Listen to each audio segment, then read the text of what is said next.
How's it going, you guys? Welcome back to the channel. Now, today we're going to be looking at sinless life.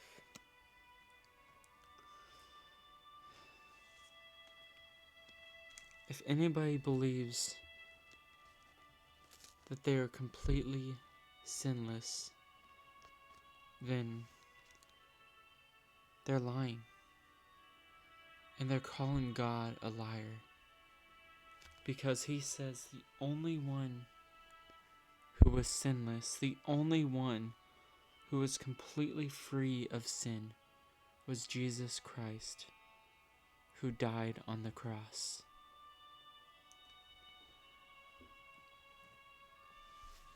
If we were completely sinless, then we wouldn't have to have Jesus Christ die on the cross for us. No, we wouldn't. And I'm about to read a telling in Isaiah 53 about Jesus Christ and how he would come to save us from our sin. But before that, I want to talk about sin. Sin is something that all people have. Everybody knows that they have sin. Everybody sins in their life. When you were younger, before you started following Jesus Christ, before you even knew who Jesus Christ was, you lived your life in sin. You kept on going to that same exact sin every single day. Why was that? It's because it pleased you. It was a type of pleasure that you would have every single day, and that you would need to have. For some, it's alcohol to get through life because of how rough their life was. For some, it's food. When you get stressed out, you eat because it pleases you to eat. For some, it's masturbation. Find themselves at night or alone, find themselves wanting to go back to those immoral videos. Everybody is attacked by sin. Have you noticed in the Bible how when God says to flee from sin, but he encourages us to fight against the devil? The devil has limits. Sin doesn't. Sin can kill you. Sin can make you fall away from God. Sin can keep you away from God. Everybody has sin. You can't live a sinless life. I mean, you can try, but you're not going to make it very far before you stumble again. And that's why Jesus came and died for us, so that we could be freed from sin. Not so that we could sin, but so that we could be free from it. In Isaiah 53, who hath believed our report, and to whom is the arm of the Lord revealed? For he shall grow up before him as a tender plant, and a root out of a dry ground. He hath no form or comeliness, and when we shall see him, there is no beauty that we should desire him. He is despised and rejected of men, a man of sorrows, and a man acquainted with grief. And he hid, as it were, our faces from him. We hid, as it were, our faces from him. He was despised, and we esteemed him not. Surely he hath borne our griefs, and carried our sorrows. Yet we did esteem him stricken, smitten of God, and afflicted, but he was wounded for our transgressions. He was bruised for our iniquities. The chastisement of our peace was upon him, and with his stripes we were healed. All we like sheep have gone astray. We have turned every one to his own way, and the Lord hath laid on him the iniquity of us all. He was oppressed, and he was afflicted, yet he opened not his mouth. He is brought as a lamb to the slaughter, and as a sheep before her shears is dumb, so he openeth not his mouth. He was taken from prison and from judgment. And who shall declare his generation? For he was cut off of the land of the living. For the transgression of my people was he stricken. And he made his grave with the wicked and with the rich in his death, because he had done no violence, neither was any deceit in his mouth. Yet it pleased the Lord to bruise him. He hath put him to grief. When thou shalt make his soul an offering for sin, he shall see his seed. He shall prolong his days, and the pleasure of the Lord shall prosper in his hand. He shall see the travail of his soul.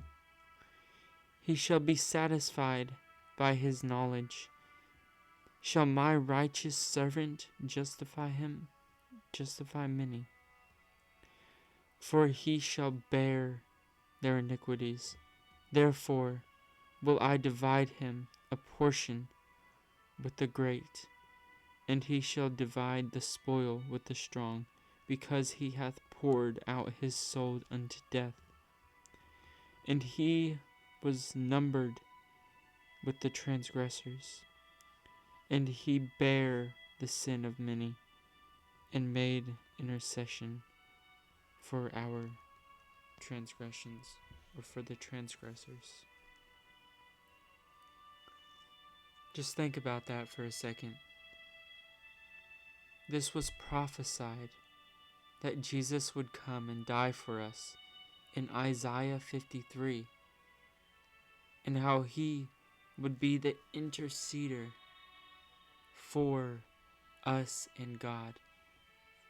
He would die for our sins, spill his blood on that cross. He would be the last sacrifice for sin, a lamb without blemish, a human free from sin. But no, he wasn't only human. He was 100% man and 100% God.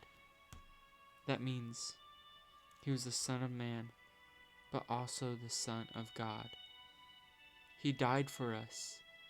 He gave up his life and was punished for our sin when he had no sin. We deserved to die. We deserved to go to hell. But God, since he loved us so much, he decided to send his son, his only son, to die for our sins. He was nailed upon that cross, a crown of thorns rammed into his head, a spear jabbed at his side. Yet, he didn't give up. He did not give in. He did not say, "Father, I give up. I can't do this." No. He took it, and then he was resurrected from the dead. so that we could be saved from our sin. Jesus lived a sinless life so that we could enter into his kingdom. If we accept him on that cross, accept him that he died on that cross and that he rose again, and have faith in him and his resurrection, then we will make it to heaven. By faith in Jesus Christ and faith alone will we be able to enter heaven. Not by our own might, not by our own will, not by our own deeds, but through Jesus Christ, who died on the cross for us. We're going to flip over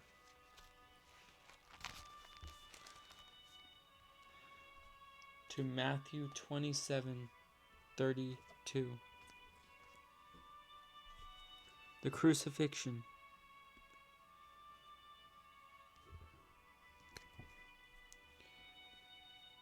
And as they came out, they found a man, a Cyrene, Simon by name. Him they compelled to bear his cross. And when they were come unto a place called Golgotha, that is to say, the place of the skull, they gave him vinegar to drink, mingled with gall. And when he had tasted it thereof, he would not drink. And they crucified him, and parted his garments, casting lots, and that it might be fulfilled, which was spoken by the prophet.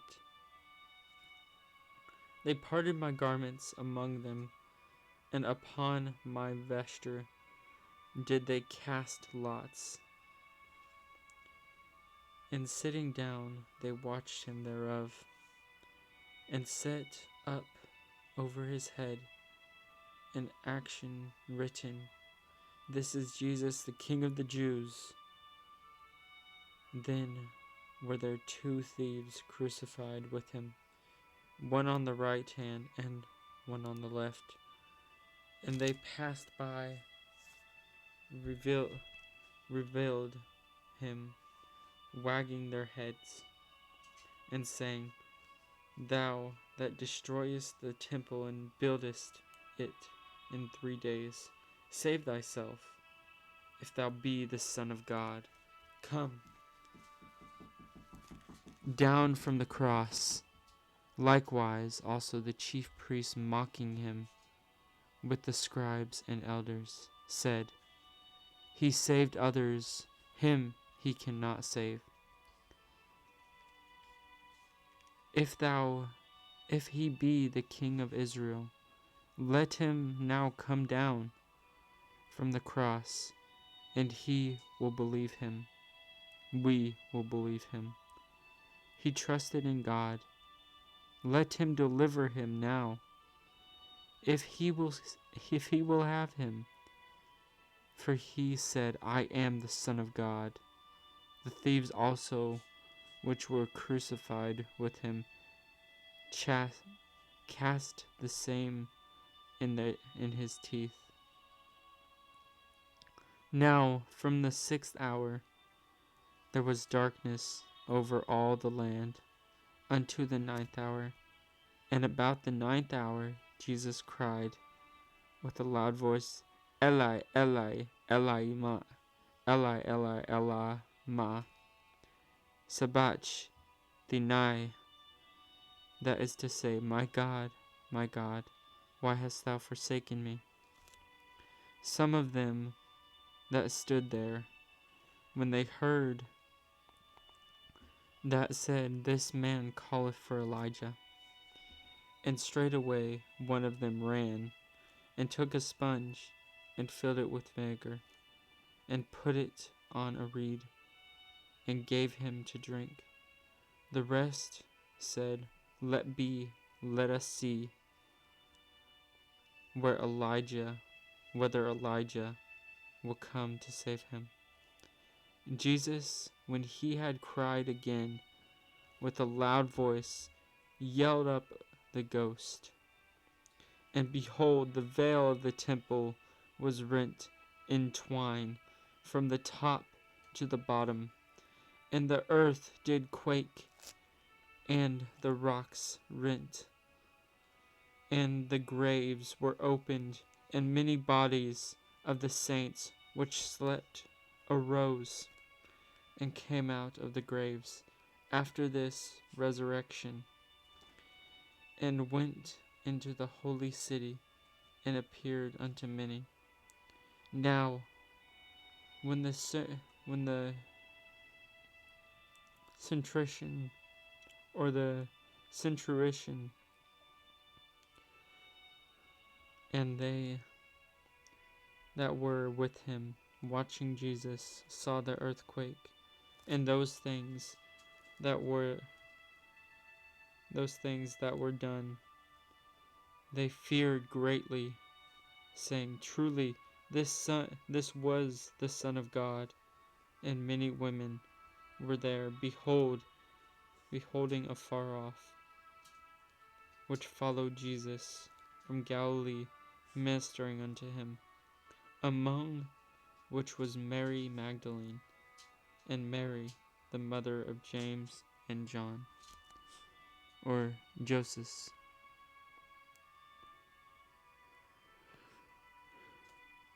and the mother of Zebedee's children. The burial of Jesus. When the even was come, there came a rich man from, forgive me guys, I can barely pronounce this, Arimatha,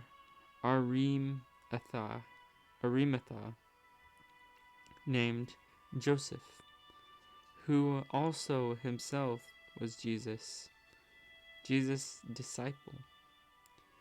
He went to Pilate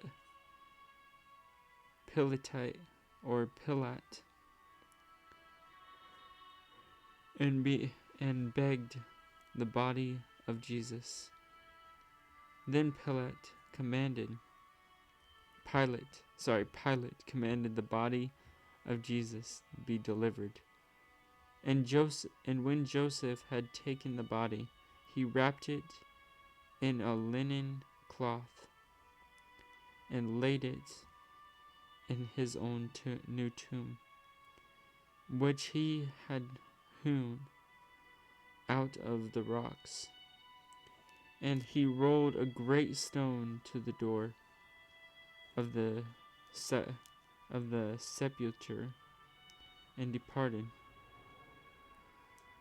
And there was Mary Magdalene and the other Mary sitting over against the sepulchre, that guarded the tomb.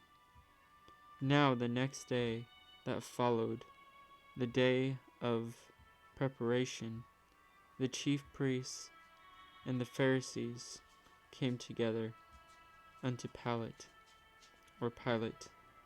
saying, "Sir, we remember that deceiver said, while he was yet alive, after 3 days I will rise again.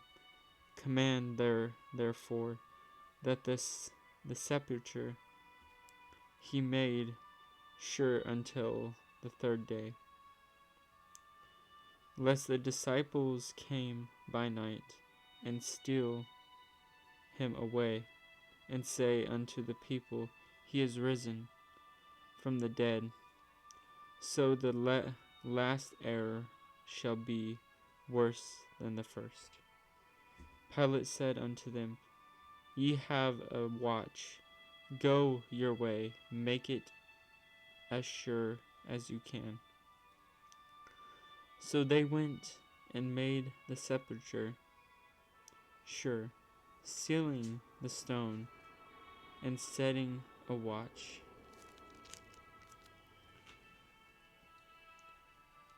Now Jesus' death on the cross was one of the most gruesome deaths in history. He suffered many folds for us. And the death, the pain, the physical pain wasn't the worst of it.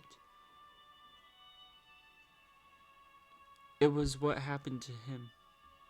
God took all the sin of the world, past to future, and just bore it upon Jesus, upon that cross,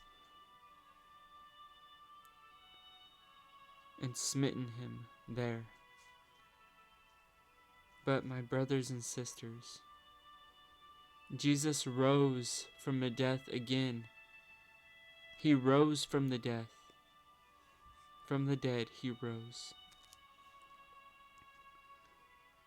And he's sitting in heaven right now,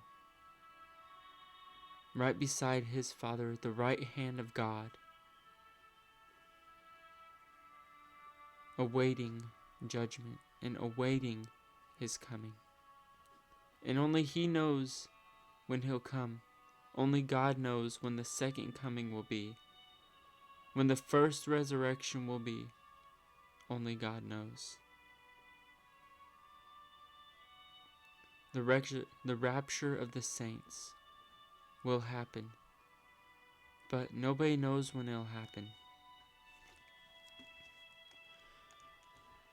And the only scars, when you make it to heaven, the only scars that will be there are the scars on the hands of Jesus Christ, who died to save you, the only one who could live a sinless life on this earth.